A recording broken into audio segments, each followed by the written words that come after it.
আপনি খেয়াল করে দেখবেন যে এই জায়গাটায় শুধু হামলা না, গতকাল আজকে আমি শুনলাম যে 20 লক্ষ টাকার মালামালা লুট হয়েছে এবং নগদ 5 লক্ষ টাকা তাদের ওই গাড়ির থেকে। নাসিরউদ্দিন পাটোয়ারির 20 লক্ষ টাকা নিয়ে ঘুরে বেড়ায়। আমার প্রশ্নটা হচ্ছে সেটা, এবং আমার কাছে স্ক্রিনশটটা আমি রেখে দিয়েছি, বৈশাখী টেলিভিশনে তার যে স্টেটমেন্টটা সেটা আমার কাছে আছে।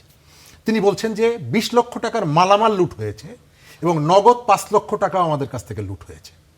তো আমি জানি না যে একটা জনসভায় আপনি যাচ্ছেন, কেন আপনি 20 লক্ষ টাকার মালামাল, এটি তো ঘরবাড়ি পরিবর্তনের সময় মানুষ এত মালামাল নিয়ে এক জায়গা থেকে আরেক জায়গায় যায় না। যাই হোক, পয়েন্টটা হচ্ছে আপনি কতগুলো ঘটনা আপনি দেখবেন যে আজকে মত প্রকাশের স্বাধীনতার জন্য যেটা বলা হয়, আমাদের এখানে যে সুযোগ পায় সে মত প্রকাশের স্বাধীনতাকে আটকে দিতে চায়।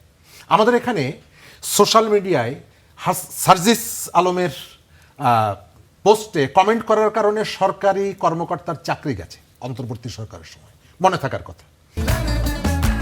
আকিজ এসেনশিয়াল সরিষার তেল, স্বাদে ঘ্রাণে সেরা।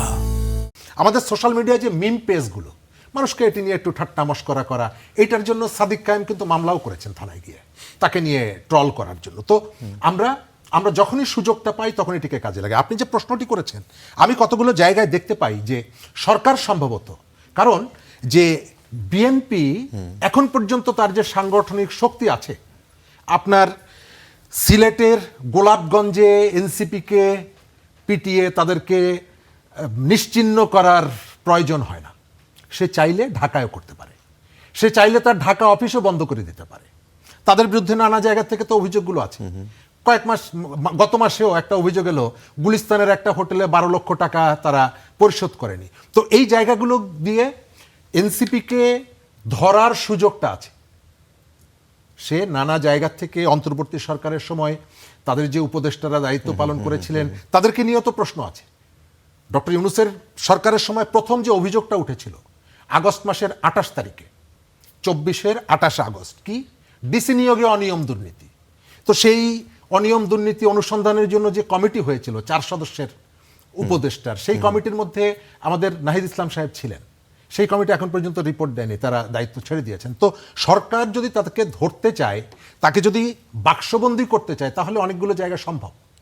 জুলাইয়ের 6 তারিখে প্রথম তারা যখন সমাবেশটা করে গাজীপুরে, এবং সেই সমাবেশে বোমা হামলা হয়েছিল, মনে আছে? এবং তারপরে তারা ঢাকায় মিছিল করে বলেছিল যে বিএনপিকে দেশ থেকে তাড়িয়ে দেব।